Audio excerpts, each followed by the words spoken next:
स्त्रियांच्या शिक्षणाची मुहूर्तमेढ रोवत या समाजाला आरसा दाखवत स्वाभिमानी जगणं स्त्रीच्या पदरी पाडणाऱ्या ज्ञानसूर्याची सावली क्रांतिज्योती सावित्रीबाई फुले। सावित्रीबाईंची आज 195वी जयंती आहे आणि सावित्रीबाईंच्या जयंतीनिमित्तानं त्यांच्या जन्मगावी म्हणजेच साताऱ्यामधील नायगावामध्ये सावित्रीबाईंच्या जयंतीनिमित्त विविध कार्यक्रमांचं आयोजन करण्यात आलंय।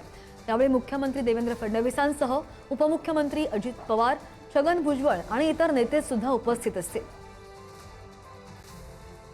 क्रांतिज्योती सावित्रीबाई फुले यांची आज 195वी जयंती आहे आणि याच जयंती सोहळ्यानिमित्त देखील आता त्यांच्या मायभूमीमध्ये म्हणजेच नायगावमध्ये देखील भव्य असे कार्यक्रमाचे आयोजन करण्यात आलेले। राज्यासह बरेच जिल्ह्यातून देखील आता नागरिक या नायगावमध्ये जे स्मारक आहे त्या ठिकाणी अभिवादन करण्यासाठी आलेले आहे। या नायगावमध्ये देखील आता थोड्याच वेळात राज्याचे मुख्यमंत्री देवेंद्र फडणवीस असतील, उपमुख्यमंत्री अजित पवार असतील, त्याचबरोबर अर्धे मंत्रिमंडळ देखील या नायगावमध्ये येणार आहे। विविध विकास कामांचं उद्घाटन देखील यामध्ये या नायगावमध्ये होणार आहे। त्याचबरोबर बघायला गेलं तर त्यांचं जे आता आपण बघू शकता मोठ्या प्रमाणात राज्यातून जे नागरिक आले ते अभिवादन करताना पाहायला मिळत आहेत। एकंदरीत बघायला गेलं तर जे त्यांचं जुनं घर आहे त्या घराला देखील फुलांची सजावट करण्यात आलेली, तगडा पोलीस बंदोबस्त देखील ठेवण्यात आलेला आहे। एकंदरीतच बघायला गेलं तर संपूर्ण या नायगावमध्ये देखील एक उत्साहाचं वातावरण देखील आज पाहायला मिळत आहे।